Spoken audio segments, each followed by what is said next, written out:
Hi ඉතින් ඔයාලා හැමෝම මගේ තින්කෝලා YouTube channel එකේ second video එකට ගොඩාක් ආදරෙන් පිළිගන්නවා.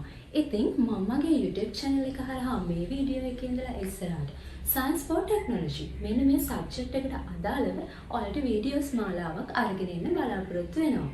ඉතින් මේ වීඩියෝ එකේදී මම ඔයාලත් එක්ක කතා කරන්න බලාපොරොත්තු වෙන්නේ SMT සිලබස් එකට අදාළව මේ සිලබස් එකේ ඔයාලට third unit එක විදිහට තියෙන මූලික ගණිතය කියන කොටසට අදාළව.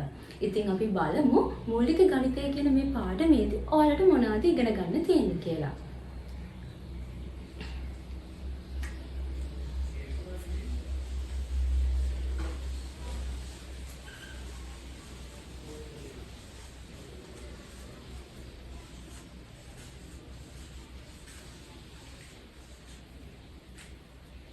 Geometric shapes කියන්නේ ජ්‍යාමිතික හැඩතල.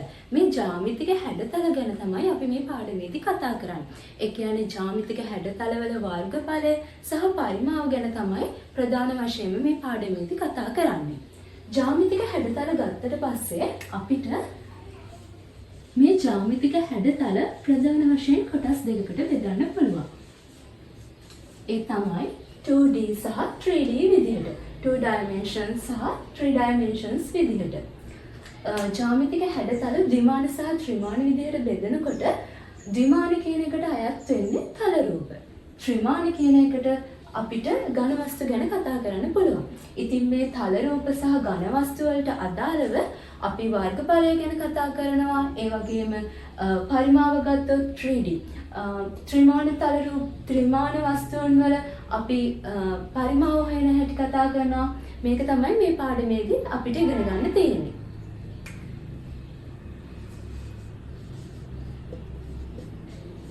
Unit 3. මේ Unit 3 එකේදී මම කිව්වා දැන් අපි ඉගෙන ගන්නේ වර්ගඵලය සහ පරිමාව ගැන කියලා.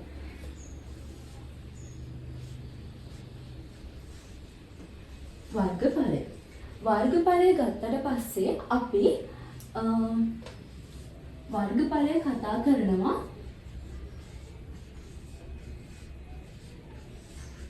තල රූපවල කොහොමද අපි වර්ගඵලය හොයන්නේ කියලා.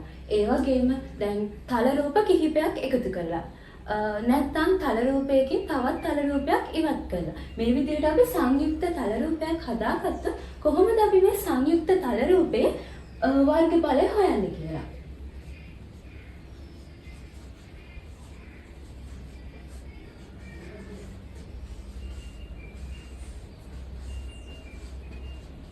ඒ වගේම ඊට පස්සේ අපි කතා කරන වර්ගඵලයට අදාළව ඝන වස්තු වල කොහොමද අපි පෘෂ්ඨ වර්ගඵලය හොයන්නේ කියලා.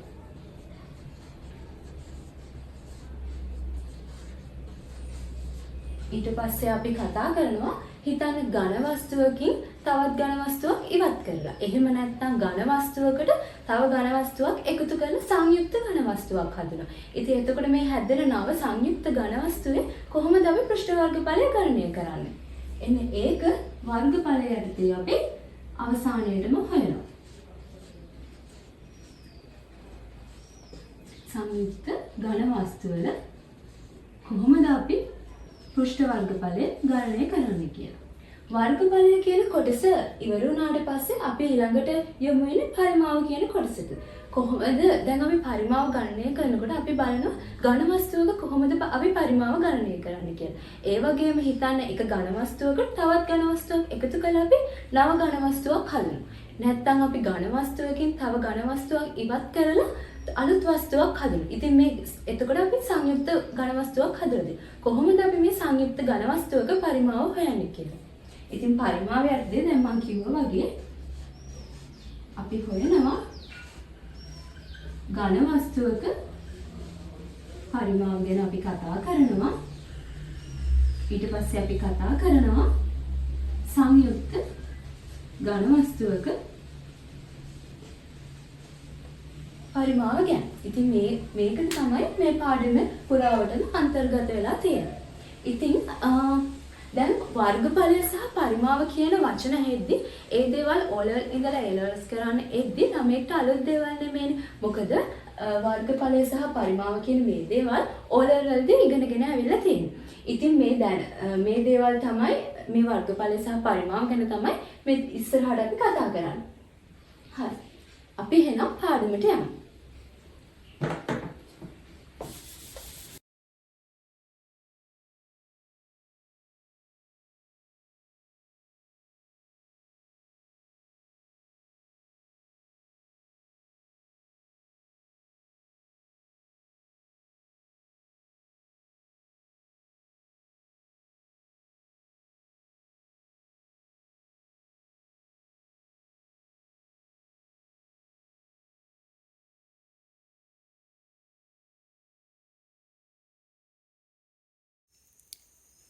ජාමිතික හැඩතලවල වර්ගඵලය.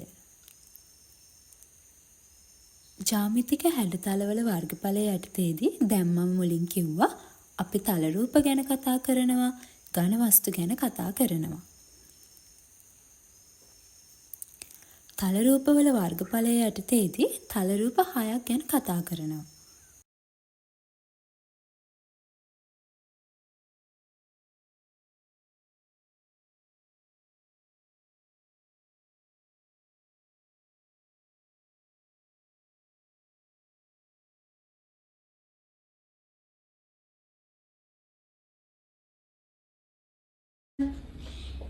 ඊට පස්සේ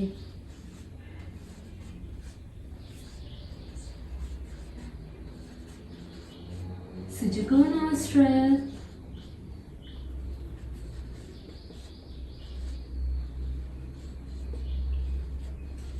ත්‍රිකෝණය,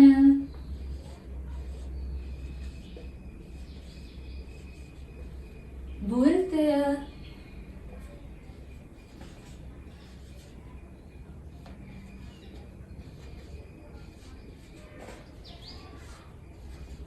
සමාන්තරාශ්‍රය,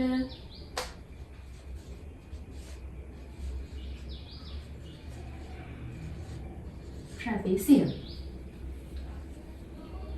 මෙන්න මේ තල රූපවල කොහොමද වර්ගඵලය අපි හොයන්නේ කියලා අපි කතා කරමු. දැන් මම ගෝවා තල රූපයක් කිව්වට පස්සේ ඒක 2D වලට තමයි අදාළ වෙන්නේ. 2D කියන්නේ ද්විමාන. ද්විමාන කියන්නේ මේ තල රූපවල අපි උස පළල වගේ මාන දෙකක් තමයි අපි ගන්න. ඊට පස්සේ අපි දෙවැනියට කතා කරනවා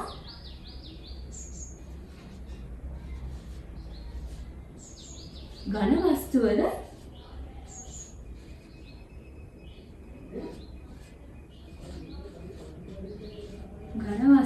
වර්ගඵලය ගැන. ඝන වස්තුවක් කිව්වට පස්සේ ඝන වස්තු කියන්නේ 3D ත්‍රිමාන. ඉතින් එතකොට දිග, පළල, උස වගේ මාන තුනක් අපිට දැක ගන්න පුළුවන්.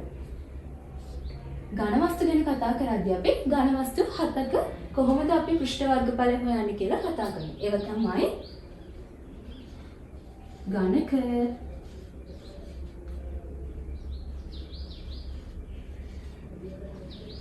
ඝනකාවය, ඊට පස්සේ අපි ගෝලය ගැන කතා කරනවා, සිලින්ඩරය,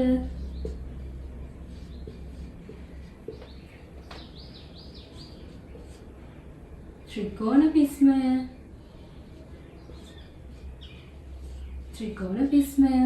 ඊට පස්සේ පිරමීඩය සහ කේතු. මෙන්න මේ ඝන වස්තු වල කොහොමද අපි පෘෂ්ඨ වර්ගඵලය ගණනය කරන්නේ කියලා අපි ඉස්සරහට කතා කරමු. හරි. දැන් ඔයාලා දන්නවනේ අපි කිසියම් දෙයකට අදාළව මිනුමක් ගන්නකොට එක ඒකක භාවිතා කරන කියලා. දැන් හිතන්නකෝ උදාහරණයක් විදිහට අපි කාලය මනිනවා. කාලය මනිනවා නම් මොනවද අපි භාවිතා කරන්න පුළුවන් නේද? අපි තප්පර වලින් මනින්න පුළුවන්. ඒ වගේම අපි මොනවද මිනිත්තු වලින් මනිනවා. ඒ වගේම නැත්නම් අපි පැය වලින් මේ විදිහට අපි කාලය මනින්න විවිධ ඒකක භාවිතා කරනවා. ඒ වගේ තමයි දැන් අපි වර්ගඵලය මනිනකොට විවිධ ඒකක භාවිතා කරනවා. ඉතින් අපි බලමු මොනවද ඒ ඒකක කියලා. වර්ගඵලය මැනීම සඳහා භාවිතා කරන ඒකක.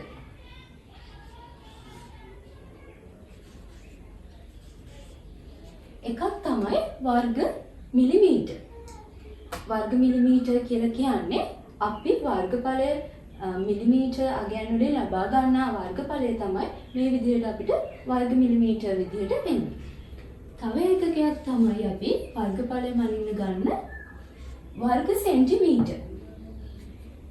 ඊට පස්සේ වර්ග මීටර්, තව වර්ග කිලෝමීටර්. මෙන්න මේ ඒකක තමයි අපි ප්‍රධාන වශයෙන්ම වර්ගඵලය මනින්න භාවිතා කරන්නේ. ඊට අමතරව අපි වර්ග අඟල්, වර්ග අඩි මෙන්න මේ එකකත් අපි පාවිච්චි කරනවා. දැන් අපි විවිධ ඒකක වලින් මේ විදිහට වර්ගඵලය මිනුම් කරාට අපි දැන් වර්ගඵලය හරි මොකක් හරි කාලය හරි මොකක් හරි එහෙම මිනුමක් ගන්නකොට ඒකට ජාත්‍යන්තර සම්මත ඒකකයක් තියෙනවා. ඉතින් ඒ දැන් වර්ගඵලයට අදාළ ජාත්‍යන්තර සම්මත ඒකක. නැත්නම් SI යුනිට් එක විදිහට අපි භාවිතා කරන්නේ වර්ගඵලයට අදාළව වර්ග මීටර්. වර්ග මීටර් තමයි වර්ගඵලය මිනුම් කරන ජාත්‍යන්තර සම්මත ඒකකය.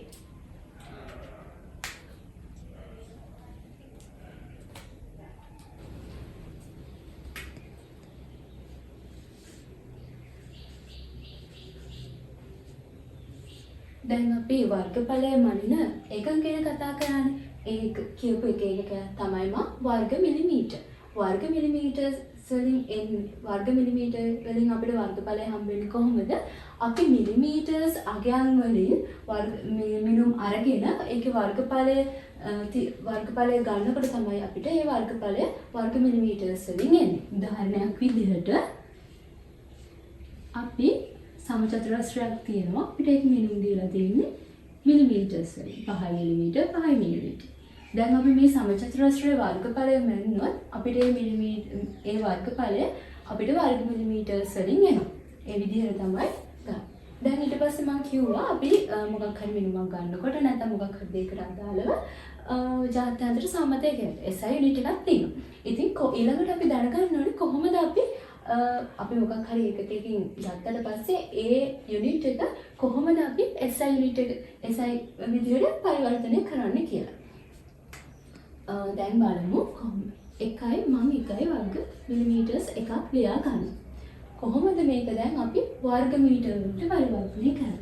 කියන්නේ වර්ග මිලිමීටර පරිවර්තනය කරනවා වර්ග මීටර්ස් වලට. ඒක පරිවර්තනය ඔයාලා ඕලෙවල්ස් වලදී ඉගෙනගෙන තියෙනවා. දැන් මේ වර්ග මිලිමීටර එක හිතනවා මම හැදෙන්නේ 1 මිලිමීටර වැඩි කිරීම 1 මිලිමීටර කියලා.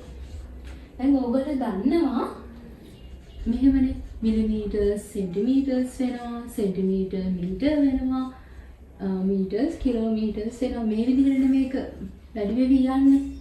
ඉතින් එතකොට තමන්ට ඉතින් කැමති විදිහකට ඒක පරිවර්තනය කරගන්න පුළුවන්. ඕනනම් එකපාරම පුළුවන් මිලිමීටර්ස් වැලියු කියන්නේ මිලිමීටර්ස් තියෙනවා මීටර් කරගන්න. දන්නවනේ මීටර එකට මිලිමීටර් කොච්චරද 1000ක් තියෙනවානේ. ඒකට ඒ විදිහට පුළුවන්. එහෙම නැත්නම් ඔයාලට පුළුවන් මිලිමීටර් අගයන් සෙන්ටිමීටර් වලට පරිවර්තනය කරනවා. ඊට පස්සේ සෙන්ටිමීටර්ස් වලින් තියෙනවා මීටර් වලට පරිවර්තනය කරලා මේ විදිහට පරිවර්තනය කරගන්න. මම මේ විදිහට යනවා. ඊට පස්සේ දැන් අපි මිලිමීටර් සෙන්ටිමීටර් වලට කොහොමද බලන්න පරිවර්තනය කරන්නේ? සෙන්ටිමීටර් එකකට මිලිමීටර් කොච්චරක් තියෙනවද?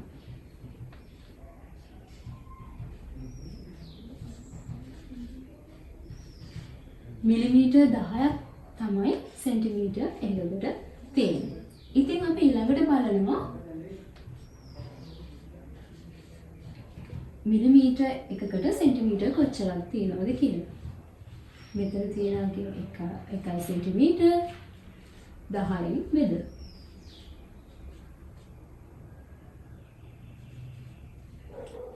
මිලිමීටර්ස් 1ට 10යි සෙන්ටිමීටර්. මෙතනදී ඔයාලට දර්ශක දැනුම වැදගත් වෙනවා. දැන් ඔයාලා දන්නවනේ දර්ශක කියන්නේ ඔයාලා ඉගෙනගෙන තියෙනවනේ. එතකොට දැන් මෙතන 10 උඩ මුකුත් මේ දර්ශකයක් නැහැ කියන්නේ මොකද්ද? මෙතන තියෙන එකනේ. එතකොට දැන් ඉර යට මේ විදිහට තියෙන එකක් ඉර උඩට අරගෙන ගියොත් දර්ශකයේ ලකුණු මොකද්ද වෙන්නේ? මාරු වෙනවා. දැන් මෙතන ධන විදිහටනේ තියෙන්නේ. ඒක ඉර උඩට ගියොත් ඒක ඍණ ඵලයක් වෙනවා. ඍණ විදිහට වෙනවා. يعني 10 ඍණ 1 සෙන්ටිමීටර. ඒ කියන්නේ මිලිමීටර එකක් කියන්නේ සෙන්ටිමීටර නම් 10 ඍණ 1 සෙන්ටිමීටර. ඒක අපි මෙතනට ආදේශ කරගන්නවා.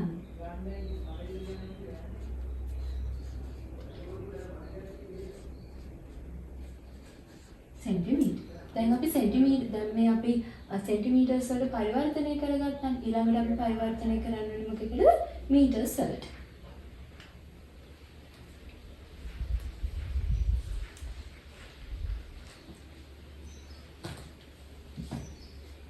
මම මේකෙන්ද මාතනවා.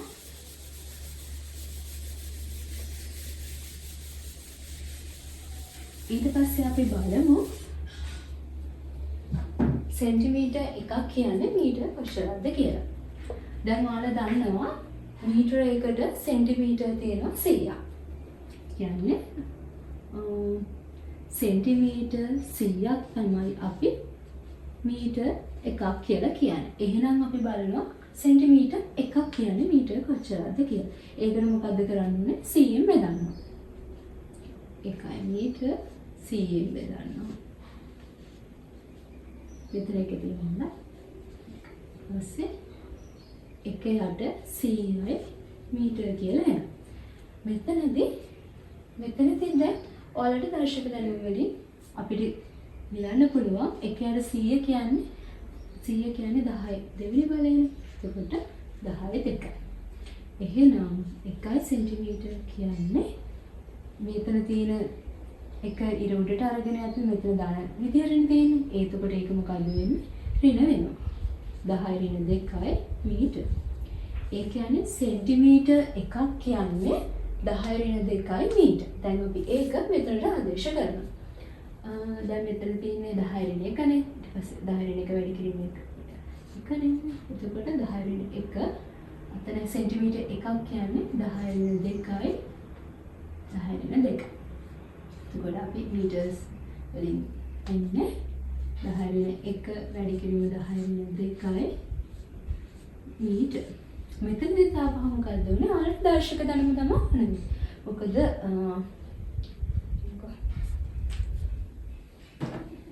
දැන් මෙහෙම 2 3 කියලා තියෙනවා. දැන් දර්ශකවලදී ඔයාලා දැනගෙන ඉන්න මේ සම්පූර්ණ එකට අපි මොකද්ද කියන්නේ? බලයක් කියලා කියනවනේ.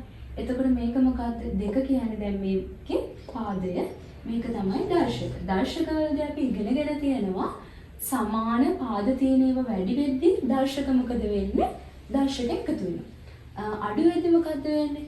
මේ බෙදෙද්දී එතකොට වෙන්නේ දර්ශක අඩු වෙන එක. ඉතින් මේ දර්ශක දැනුම ඔයාලට ඉස්සරහට වැදගත් වෙනවා.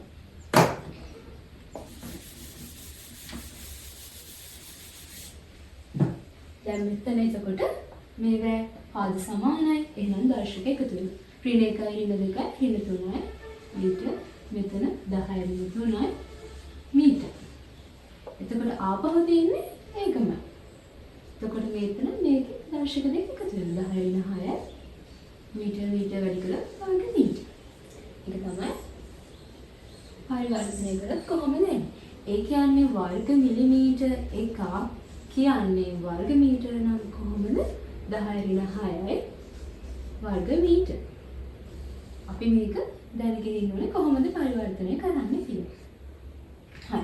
තව දෙයක් ළමයි ඔයාලා දැන් එලෙව්ස්වලදී මේ විදිහට SFT ඉගෙන ගන්න දැන් ඔයගොල්ලෝ දන්නවා ඔයාලට මේකෙදී ගණිතය තියෙනවා ඊට පස්සේ ෆිසික්ස් කෙමිස්ට්‍රි ඒ විදිහට තියෙනවානේ. දැන් ඔයාලා කොච්චර දැනුම දැනගත්තා ඔයාලා දැන් ගානකට අදාළව දේවල් දැනගත්තට දැන් ඔයාලා ගාන සුළු කරගෙන යද්දී ඔයාලට සුළු කරන්න ඒ කියන්නේ දේවල් දන්නේ නැත්නම් කොහොමද හරියට සුළු කරන්නේ? කොහොමද දර්ශක දේවල් ඊට පස්සේ සාධක ඊට පස්සේ ලඝු ඒ වගේ දේවල් හරියට යොදා ගන්න විදිය දන්නේ නැත්නම් ඔයාලා ගාන මැදදී හිර වෙනවා.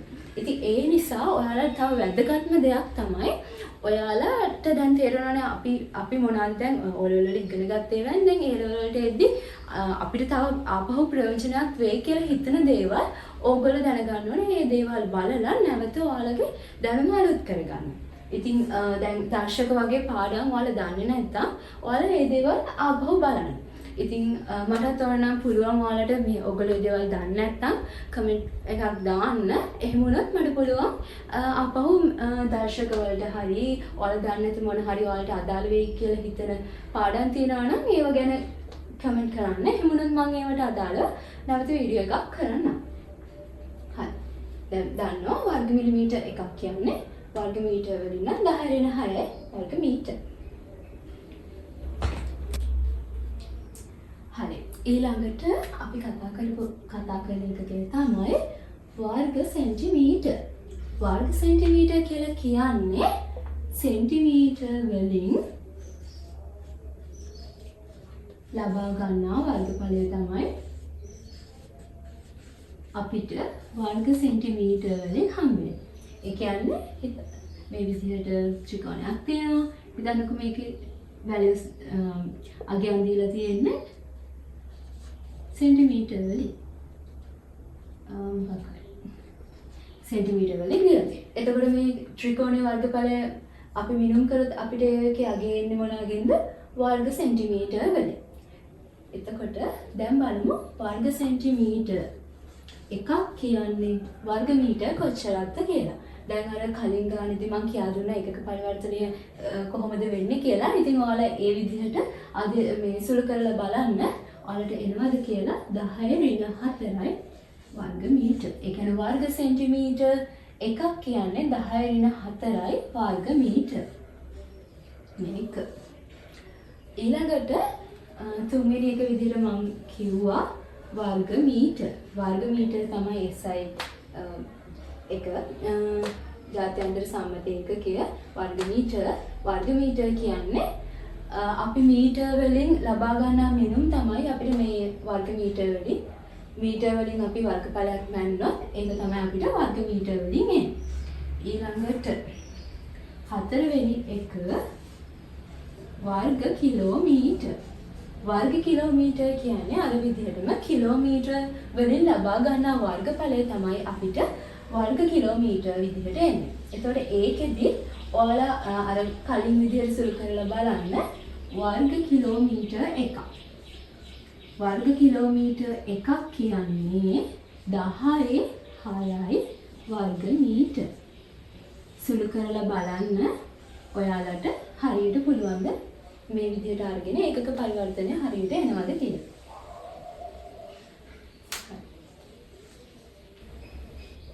හරි. දැන් මම මේ පාඩමේදී මුලින්ම කිව්වා අපි මේකෙදි කතා කරන්නේ තල රූප වර්ගඵලය යටතේදී අපි තල රූපවල වර්ගඵලය සහ ඝන වස්තුවල පෘෂ්ඨික වර්ගඵලය ගැන කතා කරන්න කියලා. දැන් අපි යන්නේ තල රූපවල වර්ගඵලය.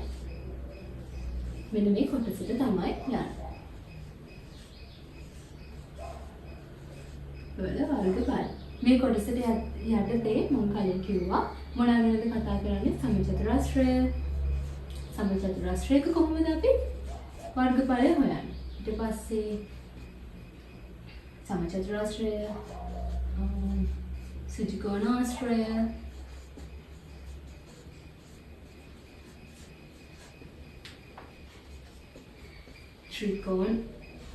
ත්‍රිකෝණය,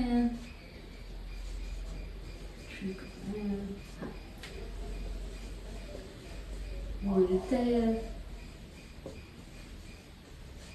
ඊට පස්සේ සමාන්තරාශ්‍රය,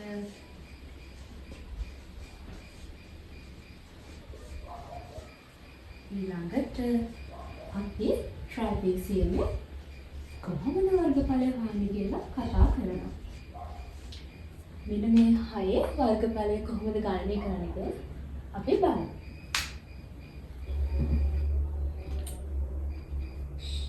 පළවෙනියටම අපි සමචතුරාශ්‍රය. මේ වීඩියෝ එකේදී මම සමචතුරාශ්‍රයක කොහොමද වර්ගඵලය හොයන්නේ කියලා කතා කරනවා. ගණන් කිහිපයක් හදලා ඊට පස්සේ next වීඩියෝ එකේදී සුජිකෝණාශ්‍රය සහ ත්‍රිකෝණයක කොහොමද වර්ගඵලය හොයන්නේ ඒ විදිහට ඉදිරියට වීඩියෝස් වලින් අනිත් තල රූප ගැන කතා කරනවා. මේකද කතා කරන්නේ සමචතුරාශ්‍රය ගැන.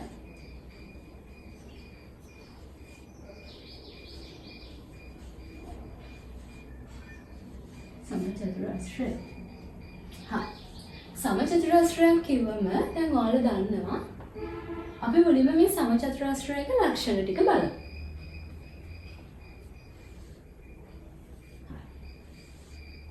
සමචතුරස්‍රයක් නම් මේකේ පාද 4ක් තියෙනවා. ඒ වගේම තමයි මේ පාදවල දිගේ විශාලත්වයන් මොකද්ද? මේ ඔක්කොම එකිනෙකට සමාන. يعني මේ පාදෙට මේ පාද සමානයි, මේකට මේ පාදේ සමානයි. ඒ කියන්නේ 5 සෙන්ටිමීටර නම් මේකත් 5යි, මේකත් 5යි, මේකත් 5යි.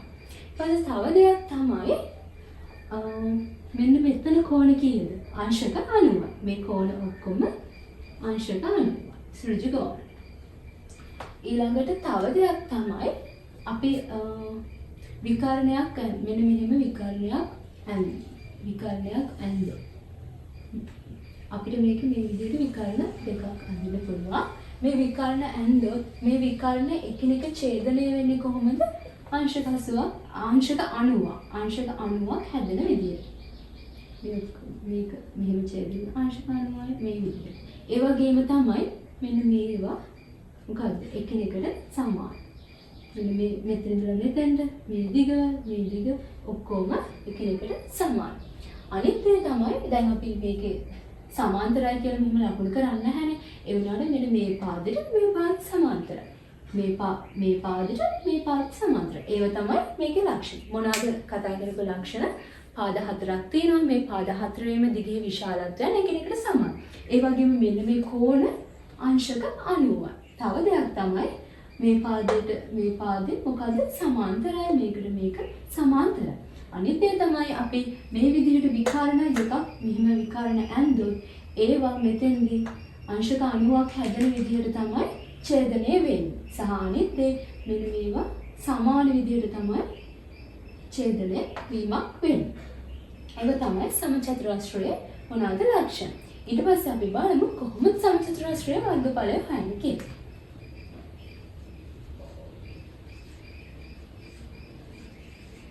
සමචතුරස්‍රයක වර්ගඵල.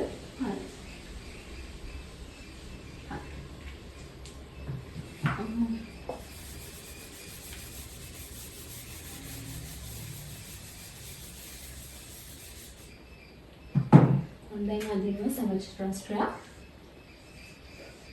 දැන් පාද 4 මොකද සමානයිනේ. මේ දිග අපි ගන්නවා x කියලා. එහෙනම් මේ පැත්තත් මොකද්ද? x. හරි. සමචතුරස්‍රයේ වර්ගඵලය කොහොමද ගන්නෙ?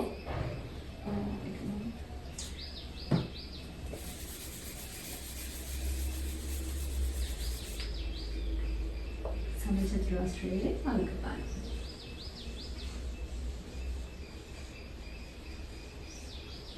සමචතුරස්‍රයක වර්ගඵලය. ඔයාලා ඉතින් හැමෝම දන්නවා මේ ඉගෙනගෙන තියෙන දේවල්.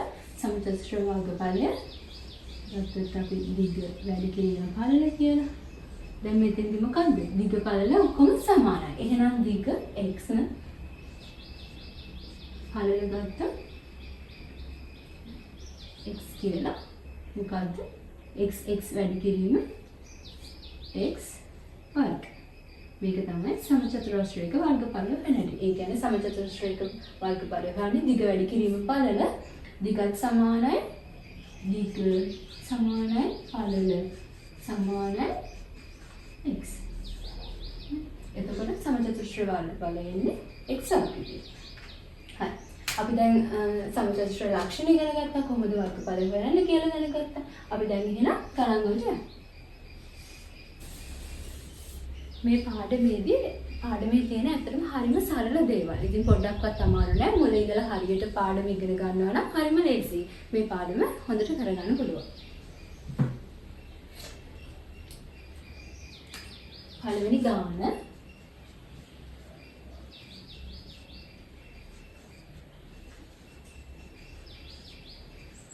පැත්තක දිග 4 සෙන්ටිමීටර වන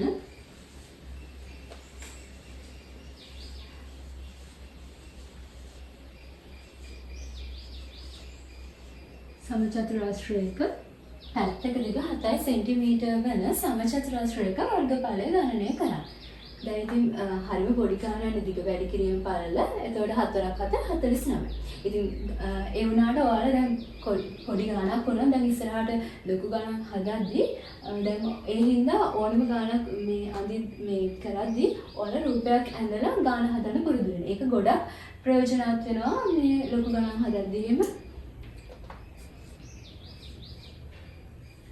රූපයක් ඇඳලා දත්ත ලකුණු කරලා දැන් මෙතන දීලා තියෙන මේ සමචතුරස්‍රය පැත්තක දිග කීයයිද 7 සෙන්ටිමීටර. අපි ඒක ලකුණු කරගන්නවා. දැන් අපි ඉගෙන ගත්තා සමචතුරස්‍රය කොහොමද වර්ගඵලය හොයන්නේ?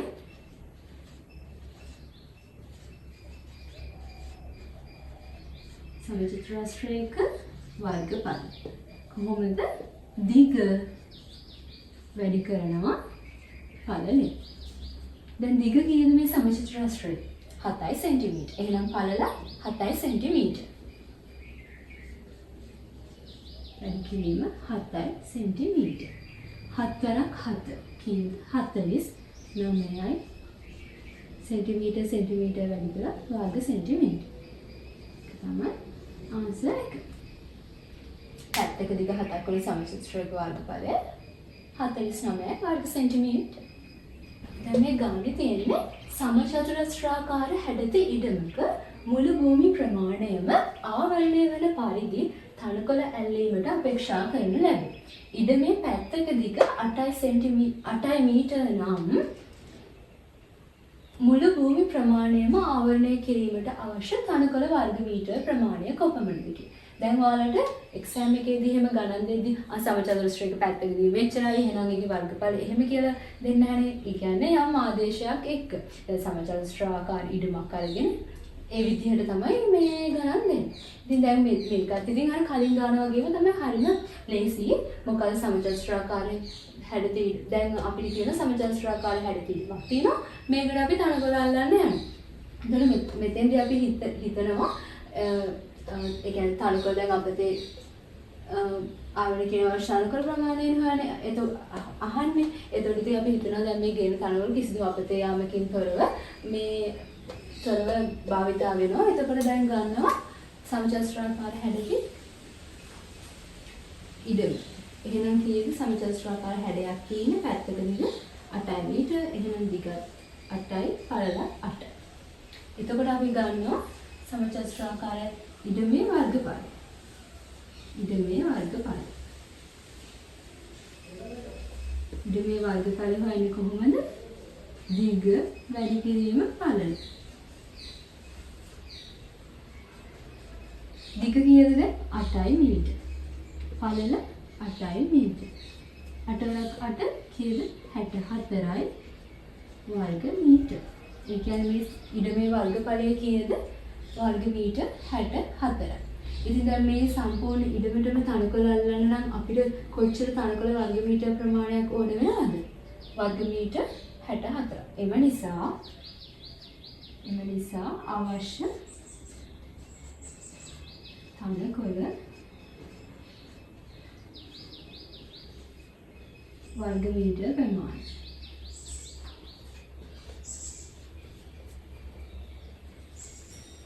කීයද? වර්ග මීටර 64.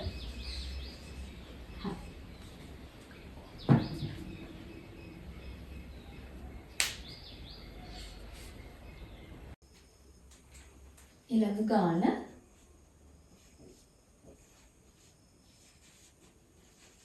පැත්තක දිග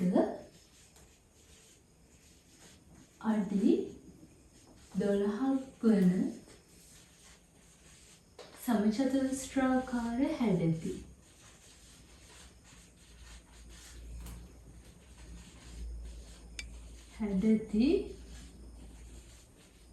ගෙවීමක් සඳහා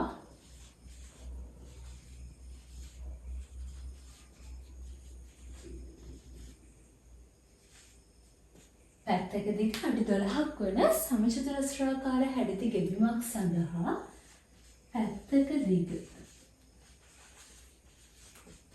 අඩි 1ක් වන සමචතුරස්‍රාකාර හැඩති.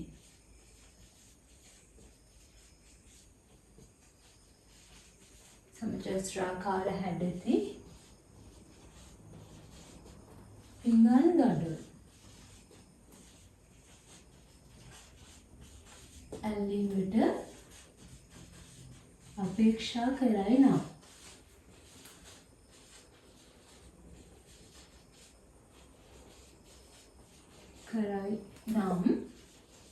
අවශ්‍ය පිඟන් ගඩොල් ප්‍රමාණය ගණනය කරන්න.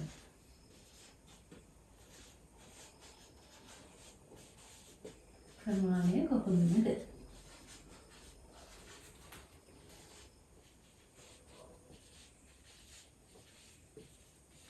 හරි.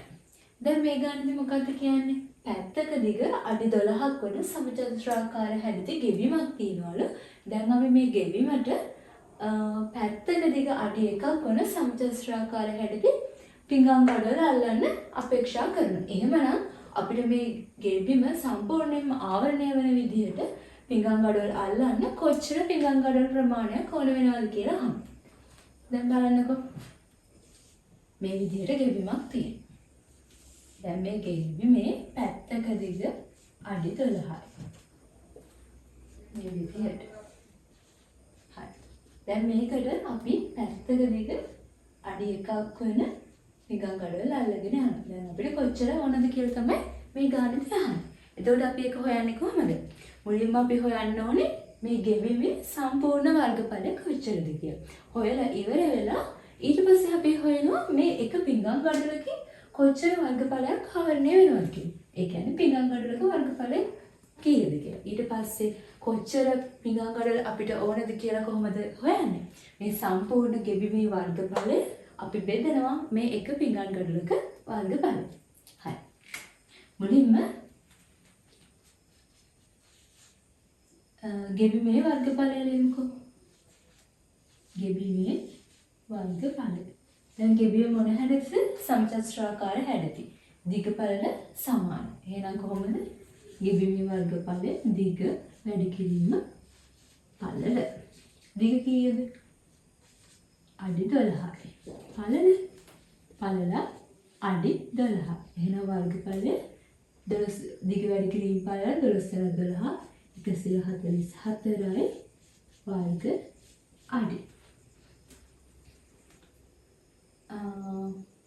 ඊට පස්සේ මොකද්ද? පිඟන් ගඩොලක වර්ගඵලය කොච්චරද කියලා අපි හොයනවා. පිඟන් ගඩොල් එකක වර්ගඵලය. කොහොමද හොයන්නේ? පිඟන් ගඩොලකද සමචතුරාකාර හැඩති. එහෙනම් පිඟන් ගඩොලක වර්ගඵලය හොයන්නේ දිග වැඩි කිරීම පළල. දිග කීයද? වර්ග අඩි දිග අඩි 1යි පළල අඩි 1යි. එතකොට 1 වැඩි කිරීම 1යි වර්ග අඩි 1යි. හරිද? දැන් අපි හොයන්න ඕනේ කොච්චර පිඟන් ගඩොල් ප්‍රමාණයක් අවුනද කියලා. අපි හිතමුකෝ ඊළඟට අපි ඒ නිසා අවශ්‍ය පිඟන් ගඩොල් ගණන. පිඟන් ගඩොල් ප්‍රමාණය කොහොමද අපි ගණනය කරන්නේ? ගෙවීමේ වර්ගඵලය බෙදනවා මොකක්දින්ද? එක පිඟන් ගඩොලක වර්ගඵලය.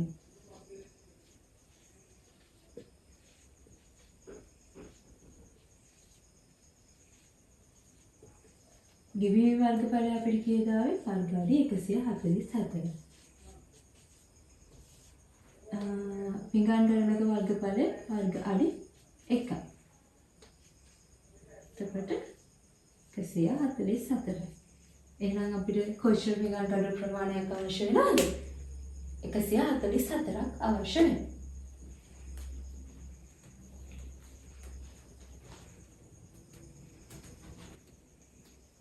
ඊළඟ ගාන. දැන් අපිට සමචතුරස්‍රයේ වර්ගඵලය දීලා අපිට කියනවා සමචතුරස්‍රයේ පැත්තක දිග හොයන්න කියලා. සමචතුරස්‍රයක වර්ගඵලය වර්ග සෙන්ටිමීටර් 100 නම් සමචතුරස්‍රයේ පැත්තක දිග සොයන්න. දැන් අපිට කියන්නේ මොකද්ද? වර්ගඵලය දීලා දැන් හොයන්න කියනවා පැත්තක දිග සොයන්න. කොහොමද අපි දැන් කරන්නේ? හරි. මුලින්ම අපි සමචතුරස්‍රයක් ඇඳ ගන්නවා. දැන් අපි දිග දන්නේ නැහැ. ඒ වුණාම අපි වර්ගඵලය දන්නවා. එහෙනම් අපි දිගට මොකක් හරි අකුරක් දාගන්න. අපි හිතනවා දිග x කියලා. එහෙනම් පළලත් මොකක්ද? x. දැන් අපි වර්ගඵලය දන්නානේ. ඉතින් කියනවා සමචතුරස්‍රයේ වර්ගඵලය. කොහොමද අපි සමචතුරස්‍රයේ වර්ගඵලය හොයන්නේ? දිග වැඩි කිරීම පළ. දැන් අපි දිග පළල දන්නේ නැහැ. ඒ හින්දා අපි මේ x දාගත්තේ. ඒ වුණාට අපි වර්ගඵලය දන්නවා. එහෙනම් වර්ගඵලය වෙනුවට 100යි වර්ග සෙන්ටිමීටර ආදේශ කරනවා. දිග දැන් දන්නේ. ඒ හින්දා අපි x කියලා දාගත්තා. පළල එහෙනම් x. හරි. 100යි වර්ග සෙන්ටිමීටර. x වැඩි කිරීම x වර්ග. හරි. දැන් අපි දැන් ඕනේ නම් පුළුවන් ඉතින් මෙතන දෙකේ නැති කරගන්න භාග්‍ය බලයෙන් වැඩි කරලා එතකොට මේ පැත්තට දාගන්න. එහෙම නැත්නම් භාග්‍ය බලයෙන් නැත්නම් වර්ගමූල ලකුණ දාන්න. වර්ගමූල ලකුණ කියන්නේ භාග්‍ය බලයනේ. හරි. එතකොට මේ පැත්තට 100යි අපි මේ විදිහට මූල ලකුණ දාද්දී අපිට ධන සහ ඍණ විදිහට මූල දෙකක් එනවානේ. ඒ විදිහට මූල දෙකක් එනවා. නමුත් දැන් මෙතන දිගක්නේ. දිග කියන්නේ දිගක් ඍණ වෙන්න බෑනේ. ඒ නිසා කැමති නම් ඔයාලට ධන උත්තරේ විතරක් එකපාර ගන්න පුළුවන්. නැත්නම් උත්තර දෙකම ලියන්න පුළුවන්. ලියලා එතකොට x එනවා 100 වර්ගමූලය කියන්නේ 10නේ. ධන හෝරේන 10යි සෙන්ටිමීටර. x කියන්නේ දැන් අපි මොකද්ද? දිග පළල. එතකොට දිගක් ඍණ විය නොහැකිනේ. ඊට පස්සේ ලියනවා x අසමානයි ඍණ 10 සෙන්ටිමීටර. හේතුව මොකද්ද? දිගක් ඍණ විය නොහැක. දිගක් ඍණ විය නොහැක. එහෙනම් x සමානයි 10යි සෙන්ටිමීටර. ඒ කියන්නේ සමචතුරස්‍රයේ පැත්තක දිග කීයද? 10යි සෙන්ටිමීටර.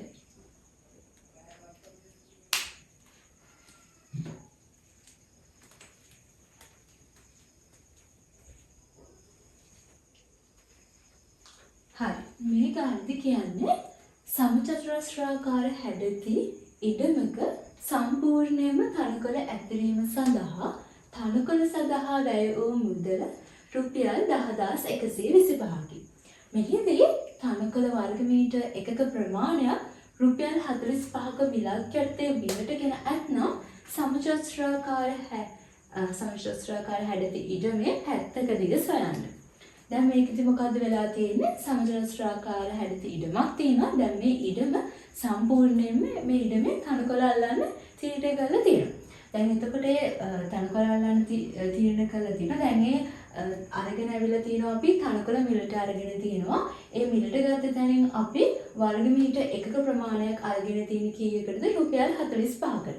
දැන් අපි මෙතනදී උපකල්පනය කරනවා මේ කියන්නේ මේ මිලට ගත්ත තනකොළ කිසිදු අපතේ යාමකින් තොරව සම්පූර්ණයෙන්ම මේ ඉඩම සඳහා ඉඩමට සම්පූර්ණයෙන්ම අවශ්‍ය කියන්නේ ඉඩමේ වර්ග ප්‍රමාණයට අදාළව මේ තනකොළ ප්‍රමාණය සම්පූර්ණයෙන්ම ඒකට සමාන වෙනවා කියලා. ඒ කියන්නේ කිසිදු අපතේ යාමකින් තොරව. ඉතින් දැන් අපි මුලින්ම මොකද්ද හොයාගන්න ඕනේ? අපි වර්ග මීටර් එකක් මිලට අරගෙන තියෙන රුපියල් 45කට. දැන් අපිට ගිය සම්පූර්ණ මුදල කීයද මෙතන? 10125යි. එහෙනම් අපි මොකද්ද හොයාගන්න ඕනේ? අපි හොයාගන්න ඕනේ දැන් අපිට කියන්නේ මොකද්ද මෙතන? සමචතුරාකාර හැඩති ඉඩමේ පැත්තක දිගනේ. අපි පැත්තක දිග හොයන්න කලින් අපි බලන්න ඕනේ කොච්චර වර්ග මීටර් ප්‍රමාණයක් අපි මිලට අරගෙනද කියලා. හරි. එහෙනම් මුලින්ම මිලට ගත් තනකොළ වර්ග මීටර් ප්‍රමාණය. තනකොළ වර්ග මීටර් ප්‍රමාණය. දැන් අපි වර්ග මීටර් එකක් අපි ගත්තේ රුපියල් 45 ගාන. ඒ ගත්ත වර්ග මීටර් සම්පූර්ණ ප්‍රමාණයටම අපිට කොච්චරක් වැය වුණාද? රුපියල් 10125. දැන් අපි කොහොමද හොයන්නේ එහෙනම් මිලටගත් වර්ග මීටර් ප්‍රමාණය? මෙන්න මේ මුදල එක වර්ග මීටරයකට වියදම් වෙච්ච මුදලින් බෙදලා. එහෙනම් 10125 බෙදන්න ඕනේ 45. මෙතන බලන්න 15න් ගත්තොත් 3යි. මෙතන 15න් ගත්තොත් 6යි. 675යි. කොටනවා 675 බෙදීම 3 කියන්නේ 225. ඒ කියන්නේ කොච්චර ප්‍රමාණයක් අපි මේට අරගෙනද? තනකොළ වර්ග මීටර් 225. මෙතන ළමයි දැන් අපි දන්නවනේ මේ වර්ගඵලයේදී දැන් අපි වර්ග මීටර් කියලා මෙහෙම දානවනේ. ඒ වුණාට බලන්න කොහොමද ඒකේ මම කියන්නම් ඒකේ ඒක කියන විදිහ. දැන් අපි ගත්තේ රුපියල් මම මේ එකක දැන් ඒකක හැදෙන විදිහ රුපියල් 10125කට නේ අපි හොයන්න ඕනේ කොච්චරද කියලා.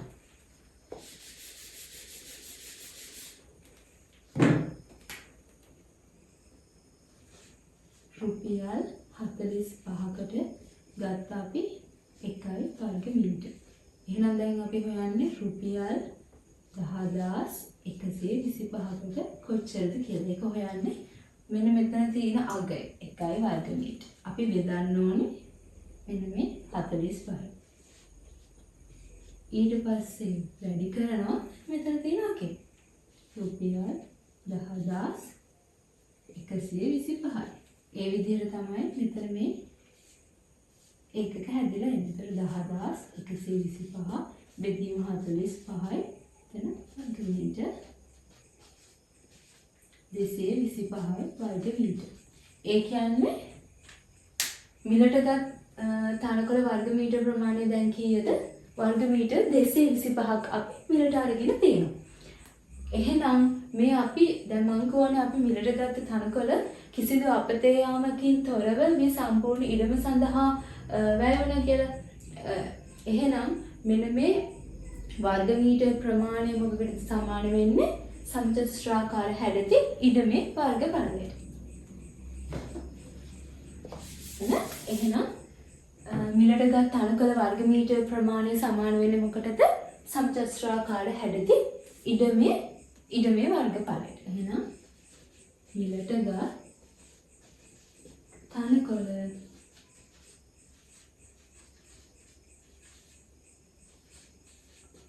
වර්ග මීටර් ප්‍රමාණය සමාන වෙනවා සමචතුරාකාර හැඩති ඉඩමේ වර්ගඵලයට.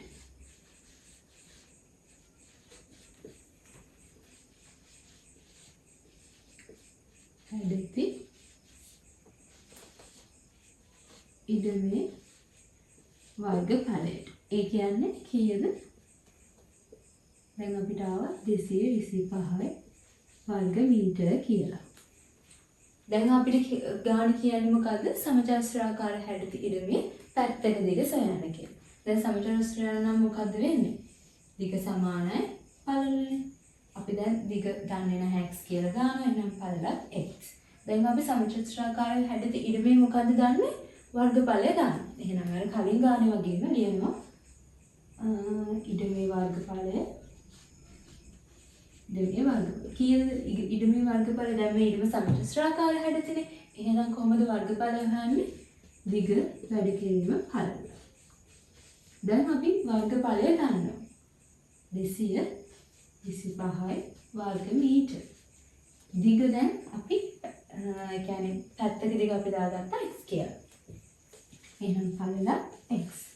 එහෙනම් x වැඩි කිරීම x මොකද්ද? x වර්ග. 225යි වර්ග මීටර සමානයි x වර්ග. එතකොට දෙපැත්තටම අපි වර්ගමූල ලකුණු දානවා. මේ පැත්තට 225යි.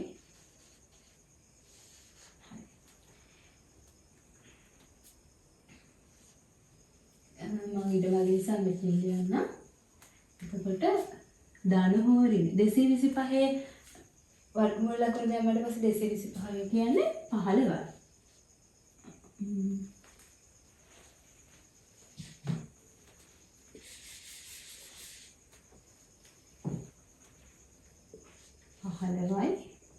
මීටර සමානයි x.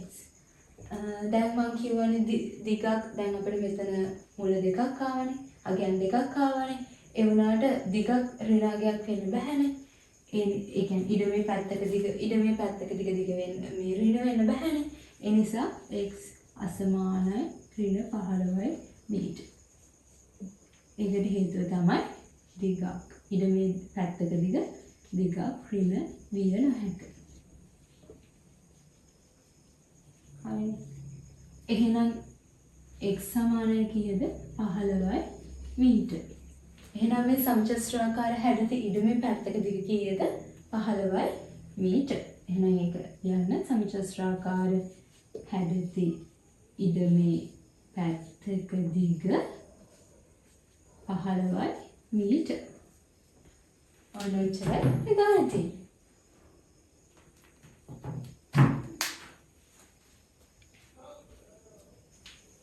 ඊළඟ ගාන.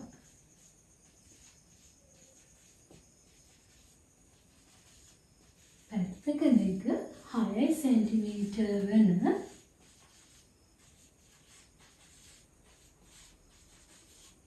සමචතුරාස්‍රයක විකර්ණයේ දිග සොයන්න.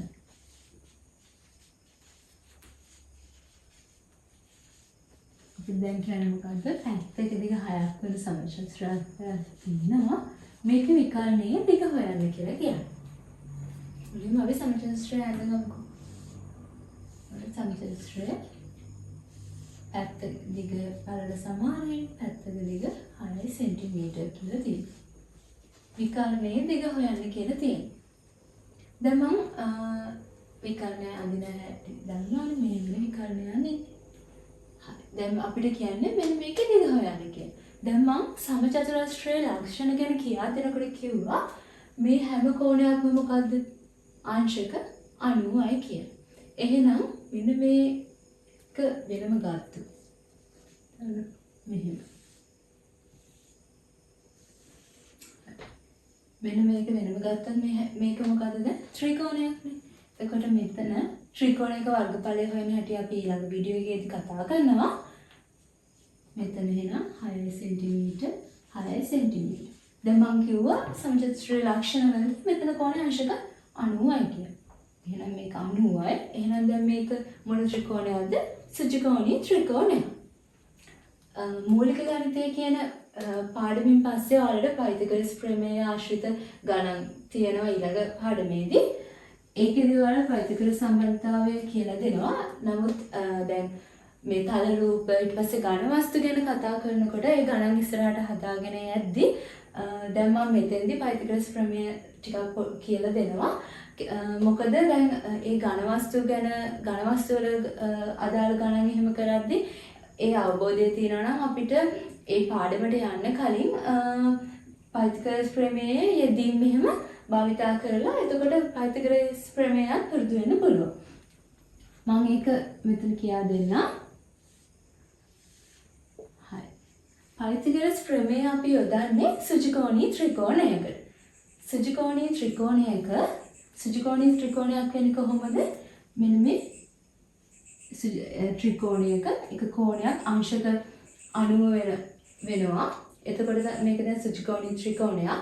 දැන් මේ සුජිකෝණී ත්‍රිකෝණේ මෙන්න මේ සුජිකෝණයට ඉස්සරහ පාදය අපි කර්ණය කියලා කියනවා. එතකොට මේ සුජු කෝණයට ඉස්සරහා පාදයේ කර්ණය මේ සුජු කෝණයේ අන්තර්ගත පාද දෙකක් තියෙනවානේ. මේ දෙක. හරිද?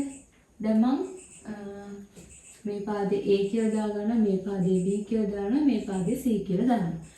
ඒ ඉදිරි වීඩියෝ වලදී පයිතගරස් ප්‍රමේය ගැන හොඳට කියලා දෙනවා. මේකෙදි මම සාමාන්‍යයෙන් මෙතන පොඩි යෙදීමක් වෙන නිසා කියලා දෙනවා. එතකොට සුජු කෝණීය පයිතගරස් ප්‍රමේයද කියන්නේ දැන් මේ විදිහට සුජු කෝණීය ත්‍රිකෝණයක අපි කර්ණය මත සමචතුරස්‍රයක් අඳිනවා. ඒ කර්ණය මත අඳින සමචතුරස්‍රයේ වර්ගඵලය සමාන වෙනවා මේ සුජු කෝණයේ අන්තර්ගත පාද දෙක මත අඳින ලද සමචතුරස්‍රයන්ගේ වර්ගඵලයන් වල එකතුවට. දැන් මෙතන අපි සමචතුරස්‍රයක් අඳිනවා. එතකොට කොහොමද වෙන්නේ? දැන් මේ කර්ණය මතනේ අඳින්නේ. එතකොට මේ පාදයේ විශාලත්වය C කියලා හිතලා මේක මත එහෙනම් මේ අඳින සමචතුරස්‍රයේ අනිත් පාදවල විශාලත්වය කොහොමද වෙන්නේ? මේ පාදේ C නම් මේ පාදේ C. එහෙනම් මේක මත අදපු සමචතුරස්‍රයේ වර්ගඵලය මොකද්ද? C වැඩි කිරීම C වර්ග. එතකොට මේක මතත් අපි සමචතුරස්‍රයක් අඳිනවා. දැන් මේක පැත්තක දිග මෙතන මේ දිග A නේ. එහෙනම් මේක මත අඳින සමචතුරස්‍රය කොහොමද වෙන්න ඕනේ? අනිත් පාද A නේ. මේ පැත්තේ මෙහෙම A. එහෙනම් මේ සමචතුරස්‍රයේ වර්ගඵලය මොකද්ද? A වර්ග. ඊට පස්සේ අපි මෙන්න මේ පාදයේ මත සමචතුරස්‍රයක් අඳිනවා. දැන් මේ පාදයේ වර්ගඵලය මේ පාදයේ දිග කොහොමද B? එහෙනම් මේක මත සමචතුරස්‍රයක් ඇන්දොත් එතකොට අඳින සමචතුරස්‍රයේ පැත්තක දිග කොහොමද වෙන්නේ? මේ ඔක්කොම මේක B මේක B මේක B මේක B. එතකොට මේක මත ඇන් සමචතුරස්‍රයේ වර්ගඵලය B වර්ග. දැන් පයිතගරස් සම්බන්ධතාවය කියන්නේ මොකද්ද? මෙන්න මේ කර්ණය මත ඇඳි සමචතුරස්‍රයේ වර්ගඵලය සමාන වෙනවා කියනවා මේ සුජු කෝණය අන්තර්ගත පාද දෙක මත අඳින ලද සමචතුරස්‍රයන්ගේ එකතුවට. එතකොට ඒක අපිට ලියත හැකි මේ පැත්තේ A වර්ග ධන B වර්ග සමාන වෙනවා කර්ණය මත ඇඳි සමචතුරස්‍රයේ වර්ගඵලය කීයද එහෙනම් C වර්ග. මෙන්න මේක තමයි පයිතගරස් සම්බන්ධතාවයේදී කියලා දෙන්නේ. ඒක ඉදිරි වීඩියෝ වලදී අපි හොඳට ඒක ආශ්‍රිතව ගණන් හදලා කරනවා. මෙතනදී මම පොඩි යෙදීමක් කරන නිසා. එතකොට දැන් මේකට දැන් පයිතගරස් ප්‍රමේය මේ සම්බන්ධතාවය අපි ආදේශ කරලා බලමු. දැන් මෙතන මේ සුජු කෝණයට ඉස්සරහා තියෙන මේ කර්ණය දැන් මේක අහන්නේ මොකද්ද? පැත්තක දිග 6 cm වෙන සමචතුරස්‍රයක විකර්ණයේ දිග. එතකොට මේ විකර්ණය තමයි මෙන්න මේකේ කර්ණයේ විදිහට මේ තියෙන්නේ. එහෙනම් දැන් මේ කර්ණයනේ. එහෙනම් මොකද්ද මේ සම්බන්ධතාවය තියෙන A වර්ග ධන B වර්ග සමානයි C වර්ගයට. දැන් මෙතන ඒක අපි යොමුකෝ A වර්ග ධන B වර්ග සමානයි C වර්ග. A වර්ග A කියන්නේ කීයද? 6 cm. එහෙනම් 6 cm ගේ වර්ගය. B වර්ගය කියන්නේ මෙතන 6 cm නේ තියෙන්නේ. මෙතන. එහෙනම් ඒකේ වර්ගය සමානයි C වර්ග. හරිද? දැන් 6 දැන් අපි 6 වර්ගයේ කීයද? 6 වරක් 6 36යි. මෙතන 36යි. 36යි දෙක. හරි. ඔන්නත් අපිට මේක ලියලා වුණා 72 කියලා ලියලා 70 36 වැඩි කිරීම දෙක කියලා ලියලා. මම මේ විදිහට ලියනවා. එකයි වර්ග සෙන්ටිමීටර සමානයි C වර්ග. ඊපස්සේ අපි වර්ගමූල ලකුණු දානවා. එතකොට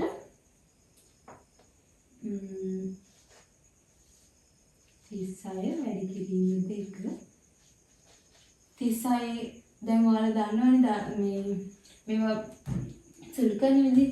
දැන් මේ විදිහට 36 වැඩි කිරීම දෙක තියලා මෙහෙම තියෙනවා නම් ඕන මේ විදිහට අපිට ලියා ගන්න පුළුවන්. ඒ දේවල් දන්නවනේ. අර විදිහට දැන් මෙතන 36 මොකක්ද ආගේ 6යි මේ මුල දෙක එහෙම තියෙනවා.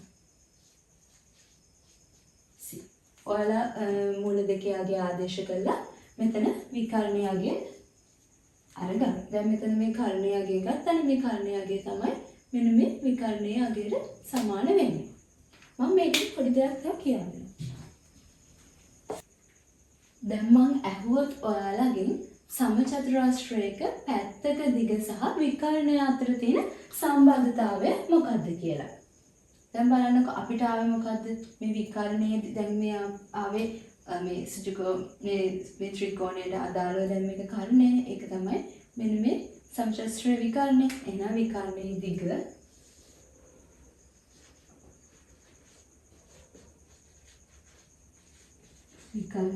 දිග මෙතන ආයේ මොකද්ද?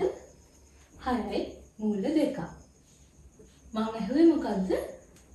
සමචතුරස්‍රයේ විකර්ණයේ දිගයි පැත්තක දිගයි අතර තියෙන සම්බන්ධතාවය මොකක්ද කියලා. මෙතන දැන් මේ 6 කියන්නේ මොකද්ද? සමචතුරස්‍රයේ පැත්තක දිග. එතකොට හැමතිස්සෙම විකර්ණයේ දිග එන්නේ මේ සමචතුරස්‍රයේ පැත්තක දිග වැඩි වෙන්න ඕනේ මූල දෙකේ.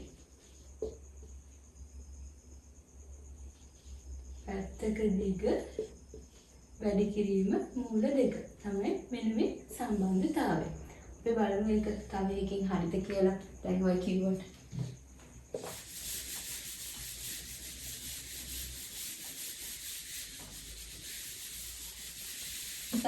දැන් අපිට දීලා තියෙනවා පැත්තක දිග 5ක් වෙන එකක්.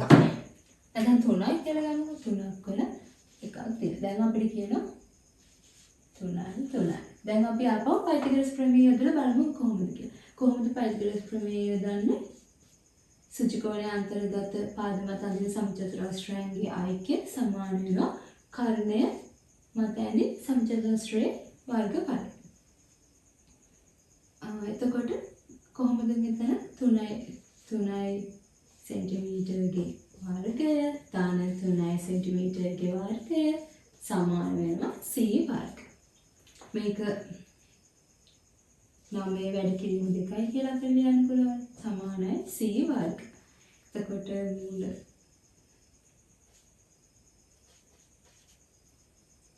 මූල අයින් කරාට පස්සේ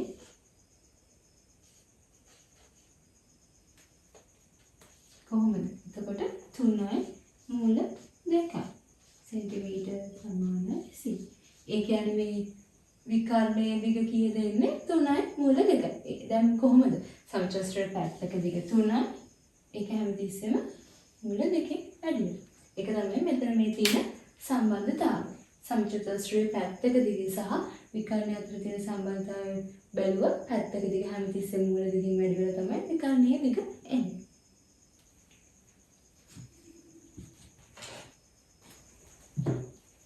හරි. අපි එහෙනම් සමචතුරස්‍රයක වර්ගඵලය ආශ්‍රිතව ගැටලු කිහිපයක් හැදුවා. කොහොමද සමචතුරස්‍රයක වර්ගඵලය හොයන්නේ? ඒ විදිහට අපි හැදුවා. එහෙනම් මම දැන් පොඩක් මතක් කරන්න මොනවද අපි මේ වීඩියෝ එකේදී ඉගෙන ගත්තේ කියලා.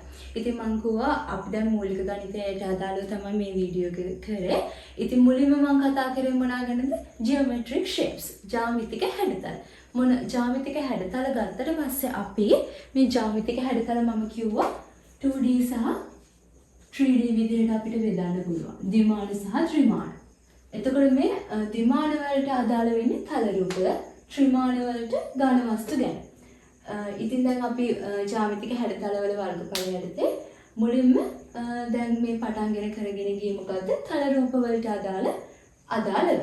එතකොට මම කිව්වා තල රූප යටතේදී අපි තල රූප 6ක් ගැන කතා කරමු කියලා. ඊට පස්සේ ඝන වස්තු යටතේ ඝන වස්තු වල පෘෂ්ඨ වර්ගඵලය හොයන එක යටතේ අපි ඝන වස්තු 7ක පෘෂ්ඨ වර්ගඵලය හොයන්න ඉගෙන ගන්නවා ඉදිරියේදී. ඊට පස්සේ මම කතා කරා දැන් මේ අපි වර්ගඵලය ගන්නකොට අපි ඒවට ඒකක භාවිතා කරමු. මොනවද කතා කරපු ඒකක? වර්ග මිලිමීටර්. ඊට පස්සේ වර්ග සෙන්ටිමීටර්. වර්ග මීටර්, කිලෝමීටර්, වර්ග කිලෝමීටර්. මේවා තමයි ප්‍රධාන වශයෙන්. ඊට අමතරව වර්ග අඩි, වර්ග අඟල් අපි භාවිතා කරනවා කිව්වා. ඉතින් දැන් මේ ඒකක වලින් අපි වර්ගඵල මිනුම් කරනවානේ. ඒනකොට අපි SI ඒකකයේ විදිහට භාවිතා කරන්නේ මොකද්ද? වර්ග මීටර්. ඊට පස්සේ අපි කතා කරා ඒකක පරිවර්තනය ගැන. ඊට පස්සේ අපි තල රූප වල වර්ගඵලය යටතේ සමචතුරස්‍රයේ ආශ්‍රිත ගැටලු ටිකක් හැදුවා. සමචතුරස්‍රය ගැන මතක් කරා මොනවාද සමචතුරස්‍රයේ ලක්ෂණ? සමචතුරස්‍රයේ ලක්ෂණ ගැන ගත්තොත් සමචතුරස්‍රයට පැති 4ක් තියෙනවා. ඒ හැම කියන්නේ පාදවල දිග මොකද්ද? එකිනෙකට සමාන. ඊට අමතරව මොනවාද? ඊට අමතරව අපි ඉගෙන ගත්තා මෙන්න මේ විදිහට මේ පාද දෙකක් හම්බෙන තැන හැදෙන කෝණය මොකද්ද? අංශක 90යි. අංශක 90යි. ඊට පස්සේ මේ විදිහට විකර්ණ එකිනෙක ඡේදනය වෙද්දී අංශක 90ක කෝණයක් තමයි නිර්මාණය වෙන්නේ. තා මොනවද ඒ කරන්නේ? මෙන්න මේවා සමාන විදිහට තමයි ඡේදනය වෙන්නේ. තව දෙයක් තමයි අපි සමාන්තරයි කියලා ලකුණු කරේ නැතුනට මේ පාදයෙන් මේකට සමාන්තරයි. එන්නේ ඒ ටික අපි සමචතුරස්‍රය ආශ්‍රිතව ඒ ටික ඉගෙන ගත්තා. අපි ගණන් හැදුවා. ඉතින් ඔයාලට දැන් සමචතුරස්‍රය ආශ්‍රිත මොන හරි තව ගැටලු තියෙනවා නම් මේ වීඩියෝ එකට කමෙන්ට් කරන්න. මොන හරි තව දැනගන්න ඕන දේවල් තියෙනවා නම් ඉතින් වීඩියෝ එක හොඳයි නම් ඔයාලගේ යාළුවන්ටත් වෙන ෂෙයා කරන්න. ඉතින් ඊළඟ වීඩියෝ එකේදී අපි සුචිකෝණාශ්‍රයේ කොහොමද වර්ගඵලය හොයන්නේ, ත්‍රිකෝණයේ වර්ගඵලය හොයන්නේ කොහොමද කියලා බලමු.